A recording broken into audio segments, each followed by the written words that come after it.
grab your coat and get your hat. Leave your worry on the doorstep.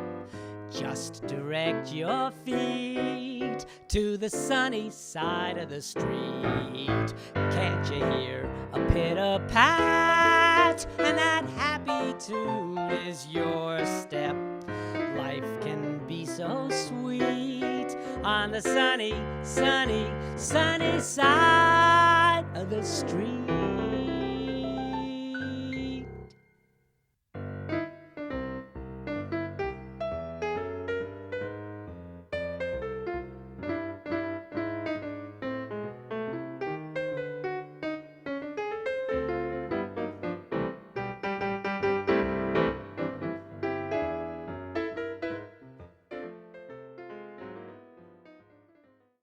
Hi, welcome to another Sunny Side of the Street. I'm your host, Todd Gross, a clinical psychologist and director of Adams Street Associates in Newton. And our show has always focused, for all these 20 years, I can't believe it, on the side of human nature that doesn't get much play in the media. The individuals, the groups that do things that are really helping other people and making a difference, having impact, as opposed to the more negative side of human nature that tends to be emphasized a lot. So when we do shows, we try to think of some of the different components of what makes up the sunny side of the street. And one of the things that seems to unite a lot of the programs is the way in which people respond when they have some goal to work on that they can combine forces to work on. And they feel not only achieving the goal, but the process of achieving it helps them connect and have a sense of community and lessens isolation. So this has been one of the things that sport often does. And our show today is going to focus on a very interesting sport, soccer, or football if you're out of the United States. But we're going to hear a story about a group of people that formed a team and what that team meant to those people.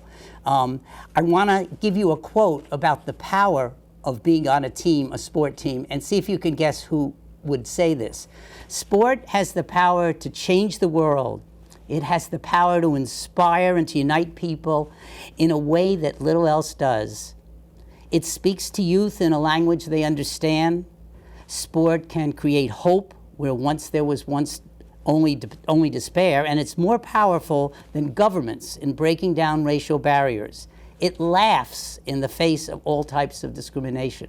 So for those of you who are guessing out there, that quote comes from Nelson Mandela. And what we're going to see is a story about women, grandmothers, who play soccer and defy all kinds of cultural stereotypes and sexist stereotypes and produce something really beautiful. And we're going to be lucky enough to have the author of the book about the soccer grannies. But by way of introduction now, we're going to show you a short clip of the soccer grannies in action.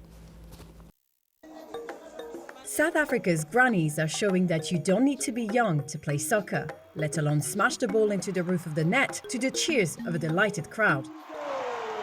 This is the Grannies International Football Tournament, featuring teams from as far away as France and the United States. It's nicknamed the Grannies Soccer World Cup. All the players are women aged 55 and up.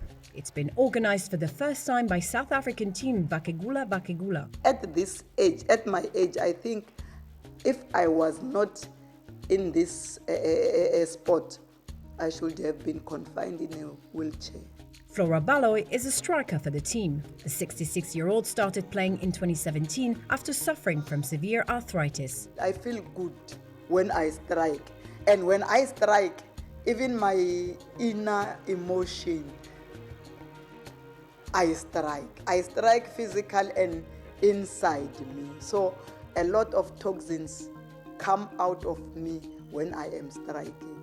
When she's not scoring goals, Baloy spends her time reading with her 5 grandsons or watching soccer with her husband. And she says she now no longer needs medication. The 4-day tournament, taking place in Limpopo province, features 15 teams from South Africa and other countries, including Zambia, Zimbabwe, and Mozambique. Mo Kelly plays for the team from the US, who triumphed 3-2 over Vakegula on Sunday. We love it. It means so much to us. It's a community, makes us healthy, and we know that they want that same thing. Vakegula means grandmothers in the Tsonga language. The team was formed in 2007 to improve the health of local women. It's since led to the creation of other such teams across the country, as South Africa's grannies kick out stereotypes and show you're never too old for a kickabout.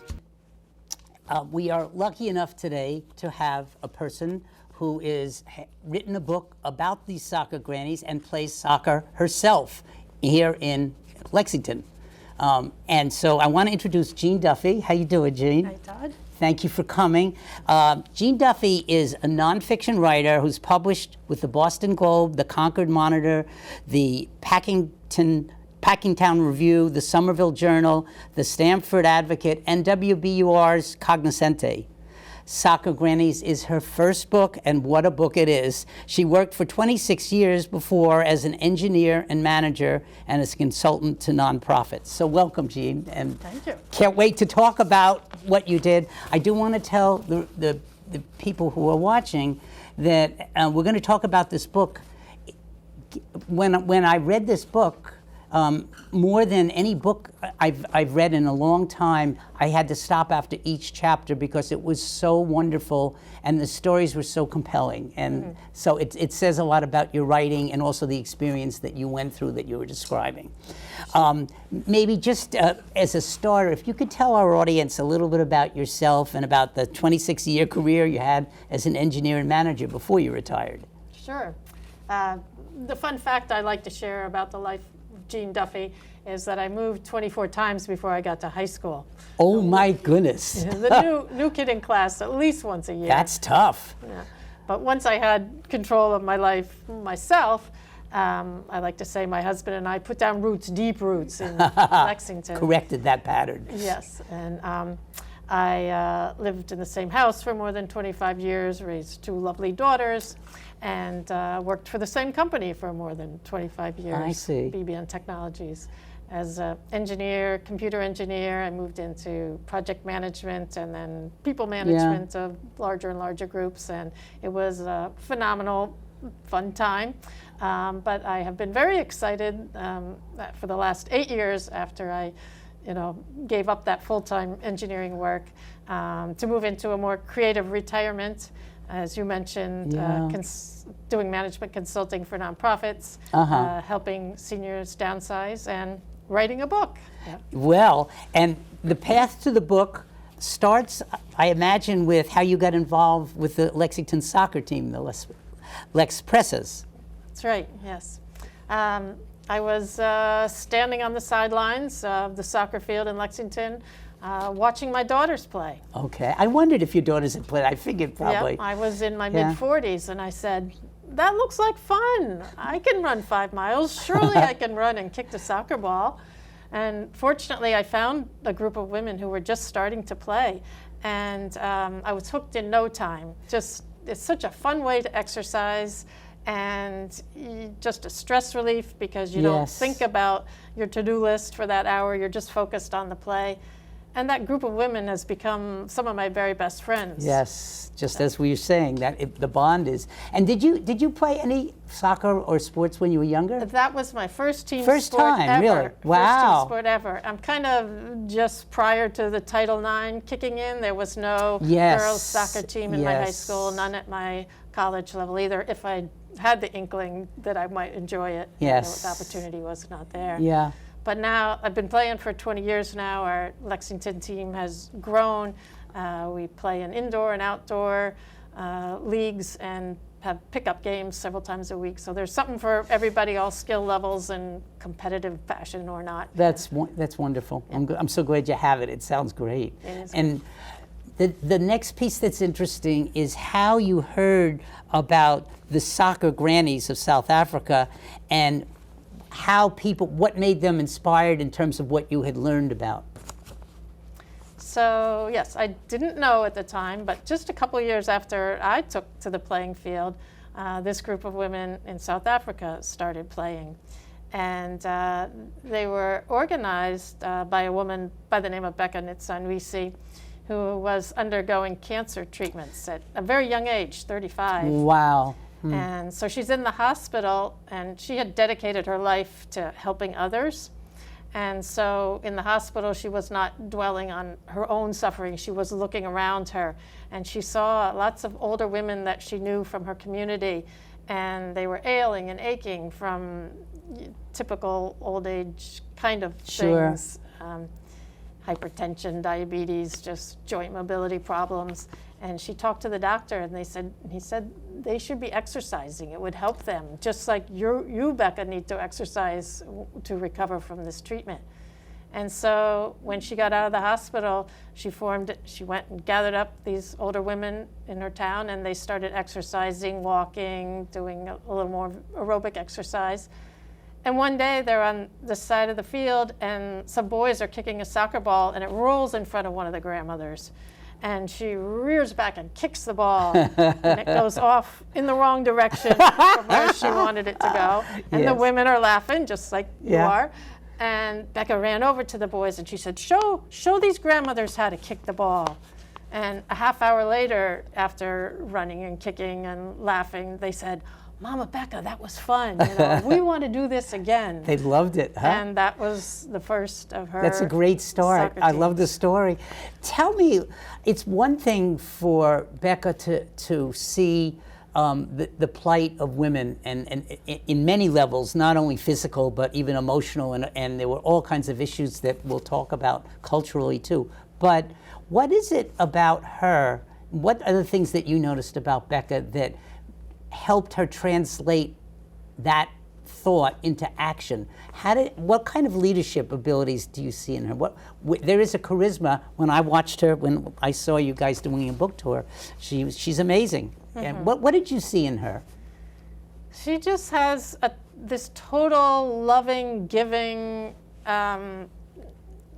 attitude to life, and it's been with her since the very beginning. When she was a young child, she said she saw other school children walking long distances to school, working at school the whole day, walking home and having nothing to eat the whole day. And so she raided her parents' refrigerator and brought them, pieces of bread or something to eat, and begged her parents, they need school uniforms like everyone else, these kids. She just always had this compassion and love about her. What I have, I want you to have. Yes, yes. Unbelievable. Very giving of her own. She did stuff about helping people, poor people, build homes too, didn't she? Yes, yes.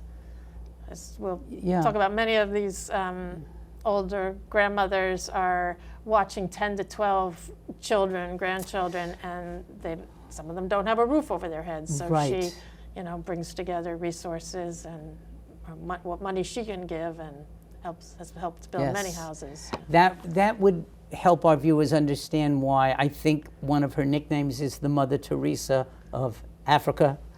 Of Limpopo, at least. At least there. Yeah. All right. You mentioned a little bit of this. I just want to build on it a little further. What would you say are some of the cultural, physical, and emotional challenges that the soccer grannies faced in starting a team in rural South Africa? It's in your book, and I think it would be helpful for people to hear what you uncovered about that. So for these women exercising is kind of a taboo thing. Right, you're not supposed to, right? Right. Women belong at home, caring for the grandchildren, and that's what they were told when they started playing soccer. Everybody said, Even some of the grandkids said, "You're too old. You shouldn't be." Yes, there's running. Ageism and sexism going on there. Yeah, and so they had to overcome that. They were having so much fun. They said, we're going to play despite all that. They just stuck to it. Yes. Yeah. We didn't cover how I heard about them. Right? Oh, please tell us. Yes. So it was 2010. They'd been playing 3 years. I'd been playing some 5 years or so. And South Africa was hosting the FIFA World Cup. And it was the first time it had been in Africa. Uh-huh. And these grannies playing soccer, running around in their skirts, was the perfect human interest story associated with the tournament. So squads of reporters were going out to interview them, catch them on film. And I'm at work one morning, early in 2010, and I open up my email, and there's a message from one of my soccer buddies with a link to one of these videos by the BBC. And so I see these women, Yes. and even older than my team, they were 40 to 80 years old playing soccer. So that was inspiring at first. But then I just felt such a bond to them, because even though I knew our daily lives had to be very different. Yes. I was sure, I could tell they were loving the same things about the game. Yes, there's a that I common was. feeling there. Yes, that they were feeling better physically, Yes. that they were getting the same stress relief, Yeah. and Yeah. that they were, feeling the camaraderie of the team supporting them. Yes. Wow.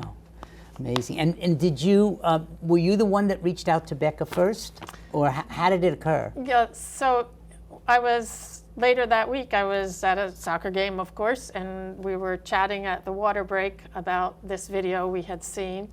And it was a woman from another team, her name is Ann Strong, because the video had circulated among her team as well.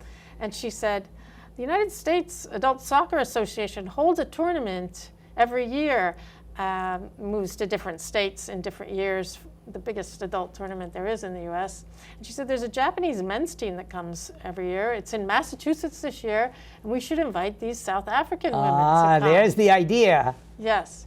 Yeah, so I went home and Googled and found Becca Nitsanwisi's name, and that she was a radio talk show host. Yes, yes. And I found her email address at the radio show and contacted her. And Ann Strong had actually beat me to it a little bit, but because Becca replied and said, yes, we would love to be sister soccer teams, and I'll see you in July, because we're coming. So she had that vision already, like, we're going to do this. That seems to be so central to her for everything she does. Yes, she sets her dream, and it's going to happen. In the book, you give a lot of examples of both the courage of these women for doing this, and also the difficulty in bringing them to Massachusetts. I wonder if you could take the people along with you on some of the journey that you had to go through, because even your group's attempt to deal with some of the struggles on our end and then on their end to get them here says a lot about the determination of everybody to make this happen. Right.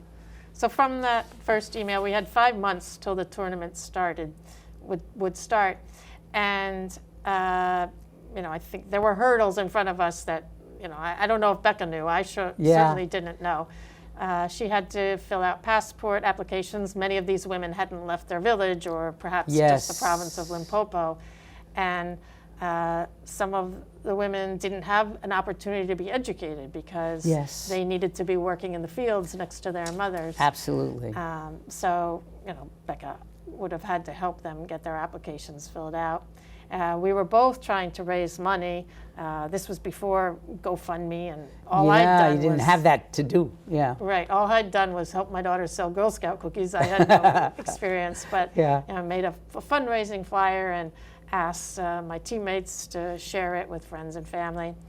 And we raised about $5,000, something like that, which wasn't going to fly too many people from South Africa.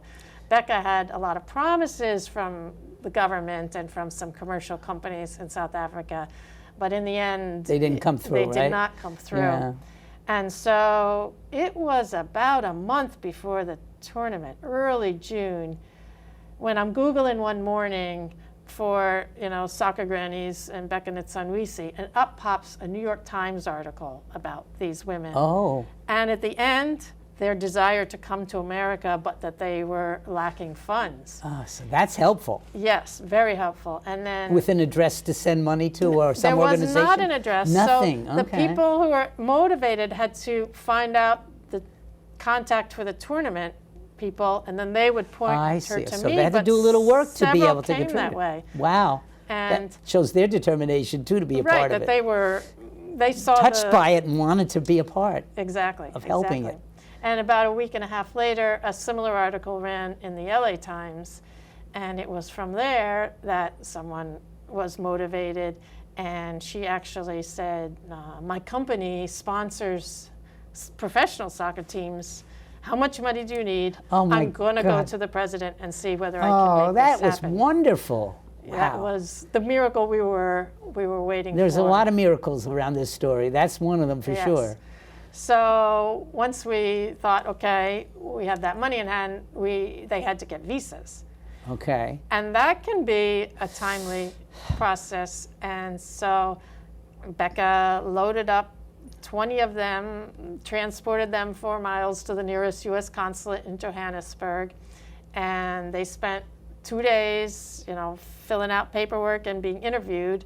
We were calling in from here, explaining the situation, how this was a wonderful opportunity for these women, a magical Yes. power of sport kind Yes, of you thing. bet. Yeah. And of course, they couldn't, they had to follow the rules. Yeah. But we got a delighted call from Becca that she had 19 of the 20 got visas. So they're all riding home, so excited to pack their suitcases and go on this big trip. And we go to buy flights. And we find Oh boy. this is right when everyone's traveling back from Nobody the had World frequent Cup. flyer miles for sure. They had no frequent flyer miles. And so this is now 3 days before the tournament starts. Another big roadblock to get past. Yes, flights that we could afford. Right. And the corporate sponsor wasn't going to, if we could only bring half of them, the corporate sponsor, that doesn't No. achieve their goals. Right. But fortunately, we had a friend's husband who was a super world traveler, and he pieced together, 3 different flights, putting them on with exactly the amount of money we had. And so the day the tournament started, 19 travelers streamed through the Boston airport, and we were just I could just imagine what it was like to greet them. Well, yeah. Were you there when they came? I was. Oh, that must have been were really holding very. South African flags. Oh, and, God. yeah, shouting out. There's so many levels of this that strike me. I just want to get your reaction to it, Jean. Like, one of the levels is the power when people have a vision in common, that the obstacles come, but they keep saying, we're going to get through this. This has to happen, and where help seems to come from in all these different directions. And the other part is, I'm feeling a lot when I was reading the book too, is creating a connection between our 2 continents too. How big that is on the world stage, and what a lesson of what can be done. Yeah. Yeah, even though it seemed impossible as we were Right. getting closer, we couldn't give up either. We couldn't not keep trying until the very end. It just Well, it's that spirit that I'm hoping the audience is picking up on. And if any of you have things that you're trying to accomplish, this is a story that keeps inspiring that you can make things happen. And sometimes it takes some luck, and it takes a lot of planning and a lot of thinking and a lot of sort of problem solving and a lot of community and a lot of outreach, like you said, and knowing when something could be useful, like, of course, the New York Times, that was a big thing, but even taking the resources of the group here in the United States and how one person helped with flights, finding good flights, everybody pitches in, and everybody gets a good feeling from that. right. And that was true in spades once they arrived, because we had almost no warning to figure out how to transport them. Who's going to do Yes. Costco runs? Who can get donations? Right. of Oh, some the food and everything. I water remember that too. Yeah. Yeah. We had And to were they pull all that eating together. American food or a combination of any food? Did they get a chance to eat any of the food they were used to eating? At one point, during the tournament, they ate American food. Yeah. We housed them near Lexington for a couple days after the tournament, and there one of them wanted to go shopping and try to make her native pat dish out of white cornmeal, and she did her best. It wasn't quite Yeah, the a little usual. bit, at least something in that vein. Yeah. I was also going to ask you if that when they started playing, a little bit about what they're like playing and how people receive them. What was it like in the tournament? What was it like when they were out on the field? Even some of the things that show their culture, and also what they brought for us to learn from. That's a good question. Yeah. So we traveled by bus to the field, and they immediately loaded the boxes and chairs onto their heads to carry them hands-free across the field Yes. for us. That's not a talent Yes. I have. And on the field, they were singing and dancing before the games, after the games. They didn't have the football skills to score a lot of goals. Sure. But their spirit was so great, they came off the field as if they had, Yes. won the World Cup. And I think that really warmed everyone's hearts. Even, the teams were Yes. excited, the ones who got to play with them. And the refs officiating were excited. And there was, some media around that was not on the other fields, Yeah. just to catch the... And catch did them in there's action. something about in the book about them praying too, that is part of, and singing, those kinds of things Yes. that they do a lot Yes. together. Yes, they prayed on the way to the stadium on the bus, and they would, circle up after the games and pray before meals. And I love the part about yes, they want to play as well as they can. They were trained, they had coaches, they had people that work with them, but it wasn't the score that mattered. It was the love of the game, and their opponents weren't the enemies. You know how at the end of a lot of sports matches, everybody does high fives and stuff like that. I'm curious, but the sense I got from the book is that's not what they were. They were there for the community and doing this together, and their love of the game and their love of each other, and the love that they felt coming from our country to them. Yeah, I think that's absolutely true. Yeah, it's beautiful. It really is. A little bit more just before, one question I wanted to ask about how they were received. A little bit more. There's that clip of that woman saying, we both want the same thing. Do you have any memories of things that happened in terms of how they were received by the Americans? Not only your team, but the other teams too. Well, like I said, everybody was excited. They were excited to play with them.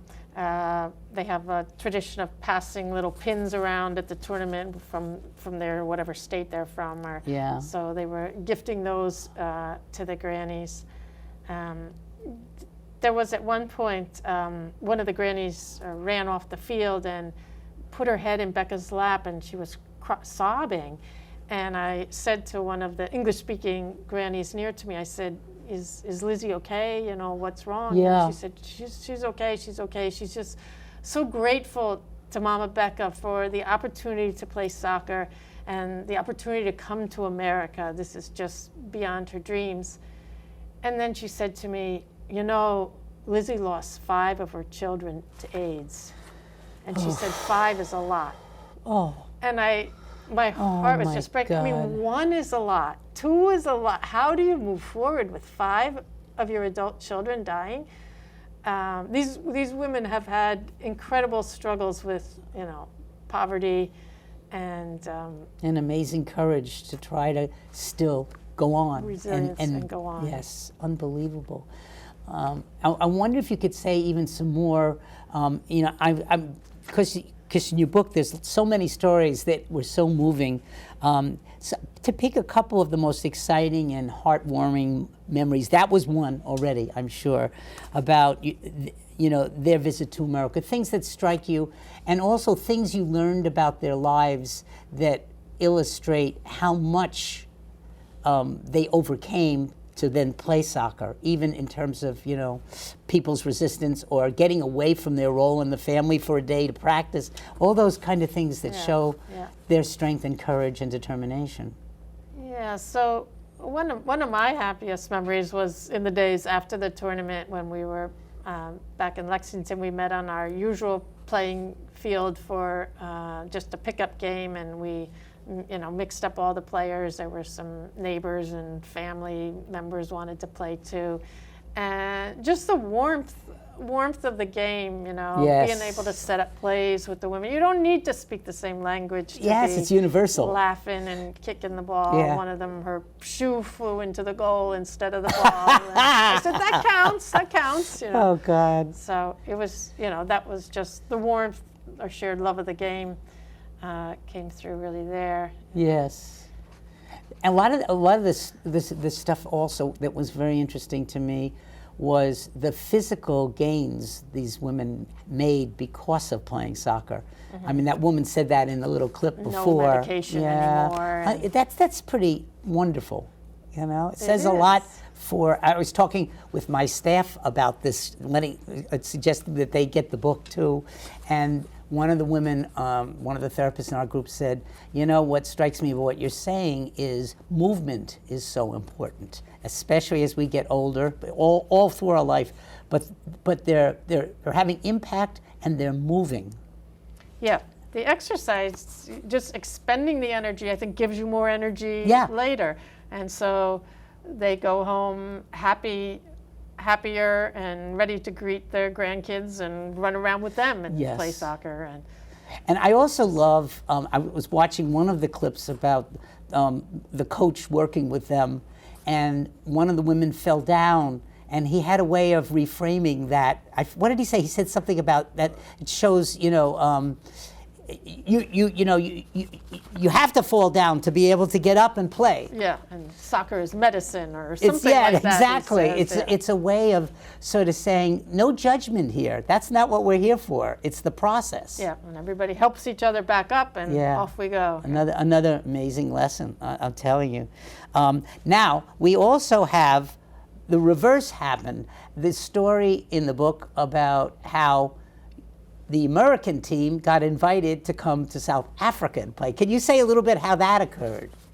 I love both parts of the story. They're both awesome. Yeah, so yes, well, before Becca left the United States, she said, you know, you must come to South Africa next year. We want you to visit us. And we said, great, yeah, that'd be fun. And so it was 5 of my teammates and some assorted family members. We went. And just a reunion with these women. She organized several teams from nearby places to come, and they just hugged us. You know, Grannies we recognized, Grannies we didn't recognize. And we played another pickup game on the field with them. That was wonderful. Nice. One of the younger Grannies was getting married that weekend. Oh, really? And so we crashed her wedding reception for a little while, which was fun to experience.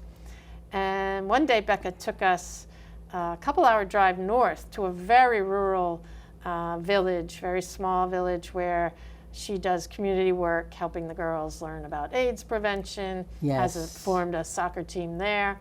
And it was Women's Day, celebrated nationally for the role of women in the anti-apartheid movement. Yes. And so this was a day honoring women. There were speeches.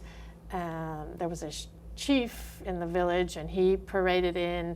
And while they're honoring women, the women are also bowing down to the ground and not looking him in the eye as they walk by. So there's an interesting juxtaposition to observe for the American. Oh, that's great. That's great. And you probably learned a lot about, in the book there's a lot too, a lot about the culture, how these grandmothers end up having to take care of all the kids and why. Yes, yeah. Apartheid was thrust so many into abject poverty, and the fathers of these grandmothers and the husbands of these grandmothers were forced to leave the families and go try to find work in gold or diamond mines, which was very dangerous work, or perhaps, you know, travel to cities where there was a better chance of finding employment and being able to support their families. So that left these women at home to raise the children, and sometimes the money came and sometimes the money didn't. Yes. And so they struggled. They struggled with poverty. No, it's amazing. Any other highlights of the visit while you were there in South Africa? I'm not sure how much time we have left, but I want to ask a few more things. We toured Becca's radio station, which was a fun experience.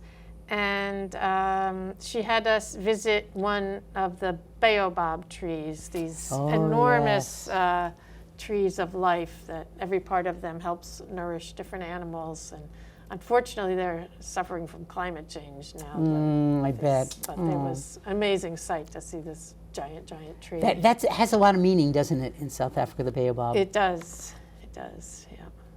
Yeah. There's an award. Becca's won many awards, but one of them was called the Order of the Baobab that she was given really? by the president of South Africa. Yeah.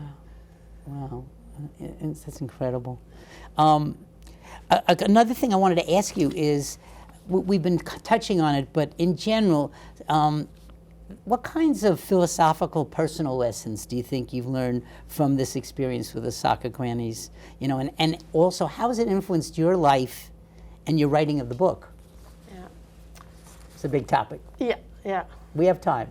So yeah, I mean, it's hit me just even preparing for these book events that what a powerful thing sport can be to the lives of women or any players. Becca now has over 200 teams have been inspired by her. Now it's 200. Wow. 200 Whew.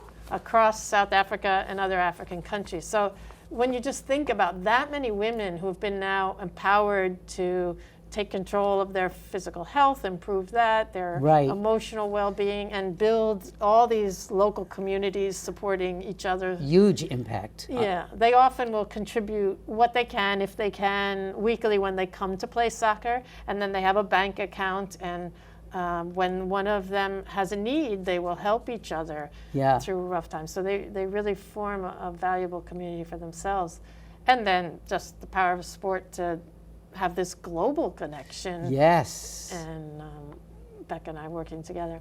And then personally, I've learned from Becca also what you mentioned earlier about this ability of her to dream and set a vision and voice that, and amazing miracles happen. Yes. So the one with the video clip you played at the beginning. Yes. When Becca was in the United States in 2010, she said, "Before I die, I want to host a Grannies World Cup. Ah, yes. I want all the teams to come together." And 13 years later, just this March, this is beyond anything that got covered in the book. Yes. She hosted this tournament.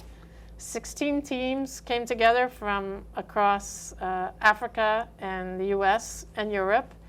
And it was such a fabulous gathering of women all over 50 who have a share of this love of the sport. And that's powerful. Yeah, absolutely. We brought 3 teams from Massachusetts. Did you? With a couple of ringers from Florida and California thrown in. But women in their 50s, 60s, and 70s. Did you go too? I did. You did? Oh, wow. And we told these women, we don't know exactly, the details were fuzzy, how many teams, how many stadiums, even to the last minute. Right. The things were a little fuzzy, but we said, trust us, this is going to be an experience you will not forget. Even if we just scrimmage with the grannies, it's going to be fabulous. Yes. And Becca just wowed us beyond wow. We got off the bus, and the opening, there was a parade through the town, each team behind the flag of their country. The streets were lined with people, was giving us high fives, wanting us to take their picture or hug us. Oh, wow. And then we went into the stadium, and it was packed. The stadium was packed. Wow. And if you think about Becca going from the point, and the first Grannies team, going from the point where people were saying, you belong at home, right, on the yes, field, to now bringing this international event to their town, and this, all this excitement. And the original Grannies that we met were in the stands now cheering. They had their 50 and 60 youngsters, the 50 and 60-year-olds on the field playing against us. But they paved the way for this next generation of women to play too. Oh, this is so powerful. Just how far she's come. And for me, I'd never played. Must have been exciting for you to be playing. Super exciting, yeah. Not starting my first team sport till my mid-40s. I'd never played in front of 5 people, let alone a stadium of people singing and dancing for every goal that was scored. I love to picture that spectacle. It must have been amazing. Yeah, and before a game, we would line up in the stadium tunnel, one behind another, the 2 teams, and they had 2 teams of girls in uniform. Each one of them would take each one of our hands and parade out onto the field. play the Right. national anthem with hands on heart. And yeah, it was just an amazing experience for us. Oh, it sounds incredible, incredible. And there's a tournament now that's coming up next week too.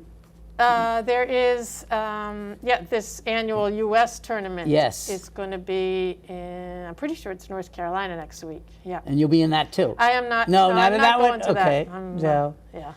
Well, there's another dimension of this that I want to ask you about too, and that's you, the writer, because you wrote this book, and it is, I can't say enough to people watching, if you read it, just put a box of tissues next to yourself, because it's so from the heart and so well written. And I would like to hear a little bit about your journey as a writer too. Sure. So when I started this, so I guess right in 2010, 2011, one of my friends said, this was such an amazing experience, meeting these women from South Africa and both playing the beautiful game on both sides of the Atlantic. Somebody has to write a book. Someone has to share this story. And so I kind of tucked that seed of an idea away in the back of my brain. And when I left my full-time work in my mid-50s, I took first creative writing class, adult ed in Lexington. Okay. And I mean, I had never written anything other than... And in your work, you didn't have to do a lot of writing, right? No, emails. I mean, you want to do persuasive emails. you craft it, but I had never... not the same as a book. That's a No. huge challenge. That's why I really want people to hear this story. And if there's any writers out here in our audience, this might inspire you too. Yeah. So I started taking a creative writing class and another, and graduated to Grub Street down in Boston, which is a wonderful resource. It took me 4 years to get the first draft of it, and I put it in the hands of a couple of writing consultants who advised me, where to take it next, namely to add all the research that I did. And the more I folded that in, the more motivated I was that this story had to get out there. Yeah. And so 8 years later, I have a book, and it's even the publication story. I mean, my agent plays recreational soccer. Oh, and really? My publisher was on the women's national team. So Wow, so it's they kind of were a- into it for sure also. Yeah. Wow. And you had a bunch of other women that were writing also books. I remember hearing that at the book thing. Yes. Yeah. At one of the first classes I took at Grub Street was a memoir progress class, 10-week class. And at one of the last classes, one woman said, does anyone want to keep meeting as a writing group? And 5 of us raised our hands, and it's now 6 years later, and we're still meeting regularly every 2 weeks. And that has just been fabulous. I mean, 3 of us are publishing books this year, which I That's think pretty amazing. is incredible. And I think the other 3 are coming along with right each other, behind us. encouraging each other, I imagine. Yes. With the meetings, it kind of drives you to have 5 pages ready to bring. Yeah. So it keeps you marching forward. At this point, we know each other very well and our writing projects very well, so we can give quick, valuable feedback. And we've shared resources as we've gone along the way. If we spotted an article that would be helpful for everyone, we share that. So we've accelerated each other's learning, I think. Yeah. And then, writing is a very solitary, lonely thing with ups and downs. So having a group that's going through the same thing and can cheerlead for us That's powerful and very when helpful. it's going well or not going well is. I'm really interested in what are some of the challenges that you faced writing this, too. What are some of the things that were difficult but you had to overcome? So one of the consultants told me I needed to add more of my story into it so that the reader would care about the narrator of the story. Okay. So I was like, what about me could possibly be interesting? Well. But I dug as deeply as I could to share some of that. But then once I got to a publisher, a candidate publisher, she said, well, I like this, but I want you to put more in about the Grannies, and that stuff about Jean, you can take that out. Just enough Jean to tell the story, which was fine. It is about the soccer Grannies. You must have had to do a lot of research too, because the parts of it, I learned a lot about South Africa, about the lives of these women, what they had to deal with.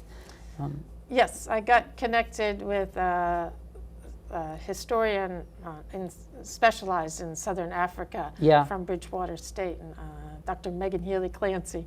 Yes. And she put up with my questions when I didn't know very much at all. Yes. And pointed me to books I should read, research papers I should read. And then she actually read a draft once I had inserted some of the research, and, cautioned me if I was veering into culturally sensitive areas, or, identified if I was missing things she thought should be added. So that was invaluable in understanding and learning so much and conveying that. It feels like the same story in a way for you on your journey, that you had the right support and and also the right insights about what to do, and then got feedback to keep tweaking it and making it the way you want. Yeah, it was a team effort. A team to get effort there. again too. Wow. One of the things that was very funny in the book signing that I went to was your daughters, who were just lovely and were very obviously proud of you for what you did, and that was beautiful to see. And I think it was your younger daughter made a really funny comment about, well, the book's great, Mom's great, I love what she did, but we got written out of the book a little bit. Yeah, if I was getting written out of the book, they definitely got written out of the book. That's what, there's always a cost, but oh my God, it's really funny. Anything you want to add about lessons you think we can learn from those South African women? Because I think a lot of what I left the book feeling with is they are also our teachers in many ways too. Just any of your comments. I know we've talked about it a little, but I think a little more of that would be interesting to hear your point of view, and for you as a writer too. Yeah, I mean, each one of they shared, a half dozen of them shared their life stories with me. They were interviewed there. And each one of them is just so inspiring in their resiliency. And they have relied a lot on Christianity to find their faith was helpful, very much so. In their life. Even though they may have struggled with poverty, all along, South Africa has put in place a pension for older age, over 60. Oh, that's good. A child subsidy. And even though those amounts would sound meager to us, for them it was more than they had ever made in their lives. I'm so glad they got it. The breadwinners of the family. Yeah. And they have also, they continue working into their older age, making crafts, making baked goods, selling those, so that also supplements their income. So many of them, they may be living in a crowded house with multiple generations, but they're kind of gotten into a better spot now later in life. Not quite the relaxation that we might hope for in their later life, and then to top it off, the soccer to round things out and improve their health. And well, a couple things that I'm thinking about as you're talking, just for your comment. One is the change in their self-esteem, and also a question about the respect maybe that they have been accorded, and how that's affected them too. Yeah, I have to believe that, the packed stadium, that they are people came to see them, respected, and Becca is finding more forward momentum for all her good deeds based on the successes that they've seen. Wow.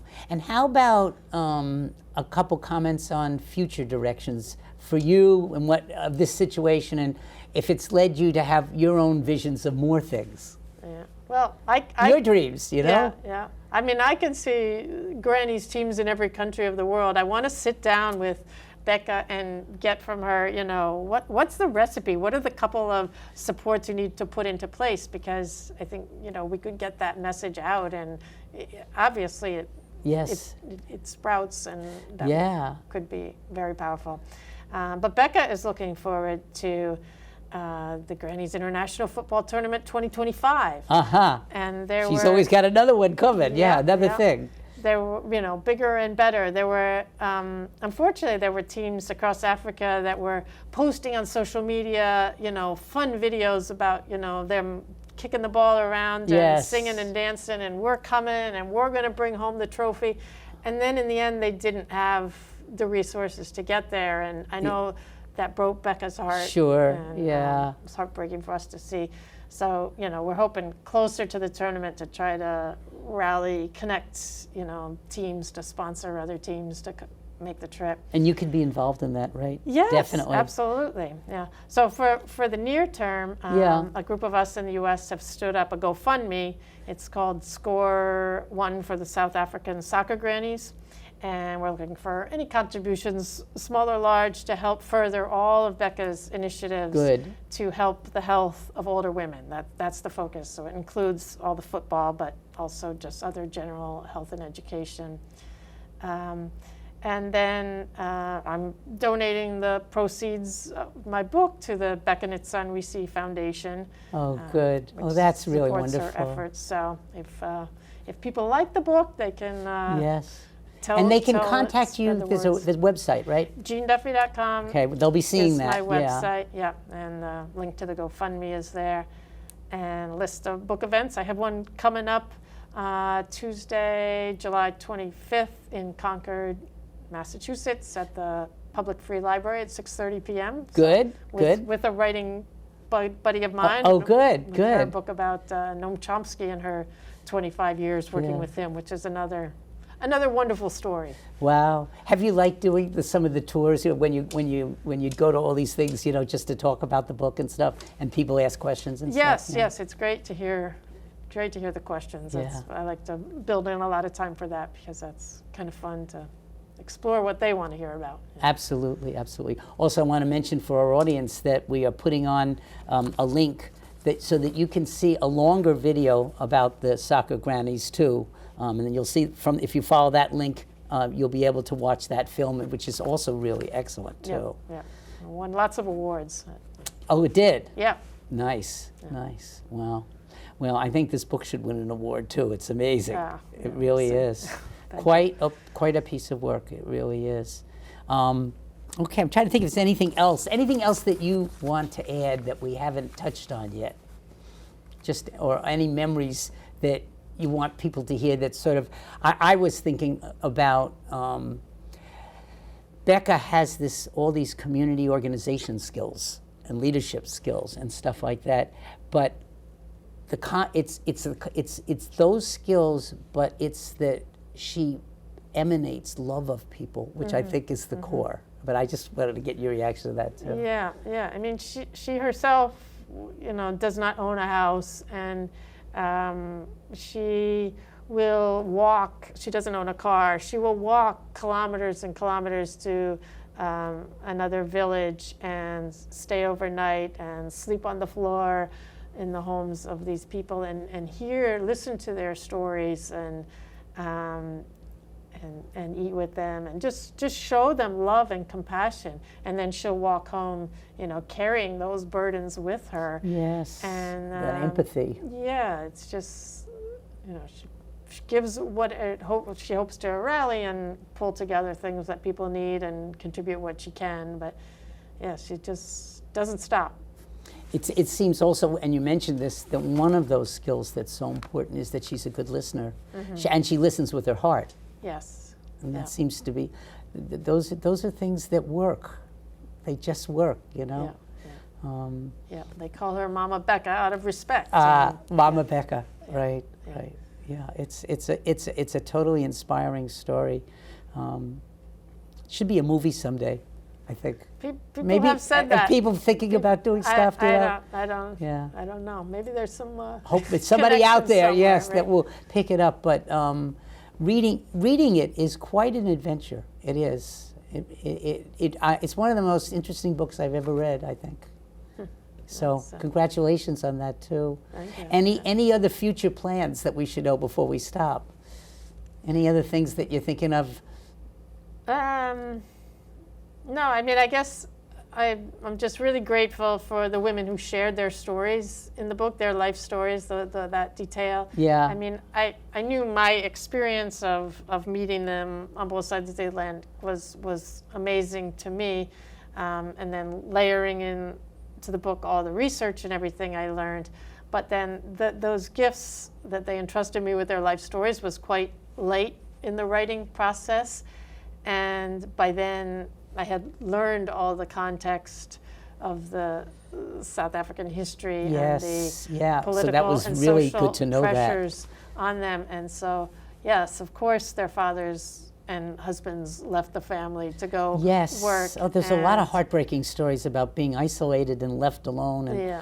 forced into roles that they had to play, no Yeah, choice. Yeah, and it just kind of all fit in and made sense once I received those gifts of those stories. And to me, their stories are the nugget of the best part of it. Another one part of what I heard too was the violence that some of them encountered in their Yeah. own personal lives too. You know, Yeah, And physical had to- abuse.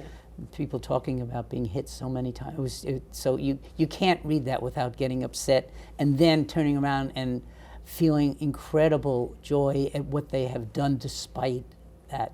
Yeah, yeah. She got a divorce. Yes. She was not going to stand up for that Yes. anymore. Yeah.